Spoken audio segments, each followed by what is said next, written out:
अस्सलाम वालेकुम एवरीवन। आज हमारा लॉ ऑफ टॉर्ट्स सीरीज़ का फर्स्ट लेक्चर है जिसमें हम स्टडी करेंगे torts and it's essential ingredients. तो अपना टॉपिक स्टार्ट करते हैं। फर्स्ट ऑफ ऑल हम ये देखेंगे कि टॉर्ट कहाँ से डिराइव हुआ और उसका मतलब क्या है। तो टॉर्ट जो है एक लैटिन वर्ड टॉर्टम से डिराइव हुआ जिसका मतलब है टू ट्विस्ट। और अगर हम इसके इंग्लिश में मीनिंग्स देखें तो टॉर्ट का मतलब है रॉन्ग। ऐसा रॉन्ग जिसमें हमने किसी का लीगल राइट इन्फ्रिंज कर दिया हो तो उसको हम टॉर्ट कहेंगे कि ये टॉर्ट कमिट हुआ है। अब यहाँ पे क्वेश्चन ये राइज होता है कि रॉन्ग तो सिविल नेचर का भी हो सकता है, क्रिमिनल नेचर का भी हो सकता है, प्राइवेट नेचर का हो सकता है और पब्लिक नेचर का हो सकता है। तो टॉर्ट किस तरह के रॉन्ग्स के साथ डील करता है? तो इसमें हमें लॉ ऑफ टॉर्ट्स की जो डेफिनेशन सॉमन ने दी है उसमें वो कहता है कि tort is a civil wrong. जो टॉर्ट है वो सिविल रॉन्ग्स के साथ डील करता है और हर सिविल रॉन्ग के साथ डील नहीं करता, पर्टिकुलर उन्होंने कुछ सिविल रॉन्ग्स बताए हैं उनके साथ डील करता है टॉर्ट। अब इस लॉ ऑफ टॉर्ट्स का बेसिक मकसद क्या था? इसका मकसद ये था कि जो छोटे छोटे जो माइनर से रॉन्ग्स हैं, जो माइनर सी लीगल इंजरीज हैं या लीगल डैमेजेस हैं, वो अनरिड्रेसल में ना चले जाएं और उनकी भी रेमेडी जो है वो एग्रीव पर्सन को प्रोवाइड की जाए। अब क्वेश्चन ये राइज होता है कि अब इसमें हमें रिलीफ क्या मिलेगा, क्योंकि लॉ ऑफ टॉर्ट्स जो है वो स्पेसिफिकली लॉ ऑफ रेमेडी है जो हमें बेसिकली रेमेडी प्रोवाइड करता है। तो वो रेमेडी किस नेचर की है? वो रेमेडी जो है वो अनलिक्विडेटेड डैमेजेस की रेमेडी है। अनलिक्विडेटेड डैमेजेस कौन से होते हैं? जो कि फिक्स्ड नहीं होते, ना लॉ ने उनको फिक्स किया होता है ना पार्टीज ने उनको फिक्स किया होता है। अब हम लॉ ऑफ टॉर्ट्स की कुछ एग्जांपल्स देख लेते हैं। इसमें वो ये कहता है कि A enters the land of B without permission of A. A has committed tort of trespass. अब इसमें वो ये कहता है कि अगर हम किसी की प्रीमिसेस में विदाउट परमिशन एंटर हो जाते हैं तो ये हमने टॉर्ट कमिट किया है। अगर कोई किसी पे पानी फेंक देता है, किसी के प्रीमिसेस में एंटर हो जाता है, कोई रास्ता बना लेता है किसी की प्रॉपर्टी में से, या किसी के ऊपर पानी फेंक देता है, धक्का दे देता है, या न्यूसेंस क्रिएट करता है किसी गड्ढा खोदने की सूरत में, लाउड म्यूजिक की सूरत में जिससे किसी को डिस्टरबेंस होती है, या कोई नेग्लिजेंस का कोई केस आ जाता है, तो वो सारे जो माइनर माइनर से सिविल रॉन्ग्स हैं वो सारे इसमें काउंट होते हैं।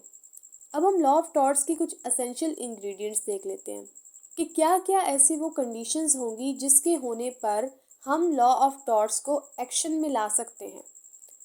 सबसे पहले वो कहता है कि रॉन्गफुल एक्ट होना चाहिए। अब रॉन्गफुल एक्ट क्या होगा? ऐसा एक्ट जिसके नतीजे में किसी का लीगल राइट इन्फ्रिंज हो या किसी को लीगल डैमेज हुआ हो।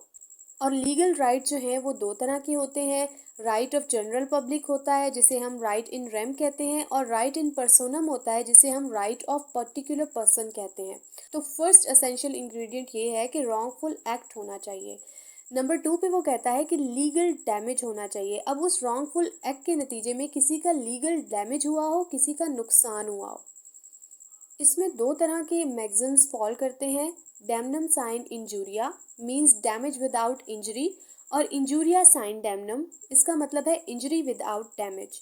नंबर 3 पॉइंट है लीगल रेमेडी। जो पर्सन कोई लीगल इंजरी सफ़र कर रहा है, कोई डैमेज सफ़र कर रहा है, किसी का कोई नुकसान हुआ है, तो लॉ उसको ये राइट प्रोवाइड करता है कि उसको रिड्रेसल मिले, उसको लीगल रेमेडी मिले और उसको कंपनसेशन दी जाए।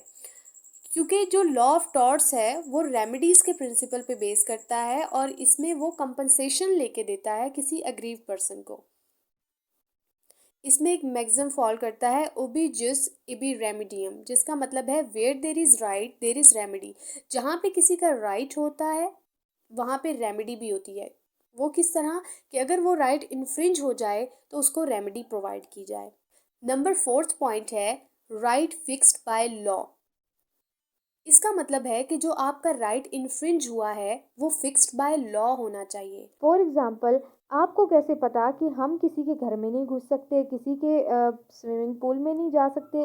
मीन्स के ये क्लियरली नहीं लिखा, लेकिन लॉ में ये चीज़ क्लियरली लिखी है कि किसी का राइट ऑफ प्राइवेसी हम डिस्टर्ब नहीं कर सकते। इसका मतलब ये है कि जिस जिस तरह से भी किसी का राइट ऑफ प्राइवेसी डैमेज हो रहा है वो एक जुर्म है।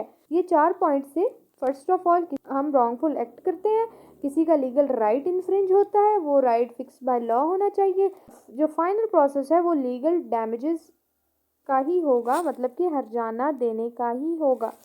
तो इस तरह से अगर आप किसी का लीगल राइट इन्फ्रिंज करते हो, उसके नतीजे में उसको लीगल डैमेज होता है, तो लॉ ऑफ टॉर्ट्स उसको लीगल रेमेडी प्रोवाइड करता है। तो इस स्टडी से हमें ये पता चला कि लॉ ऑफ टॉर्ट्स के 4 इंग्रेडिएंट्स हैं। Number 1 wrongful act, number 2 legal damage, number 3 legal remedy and number 4 right fixed by law.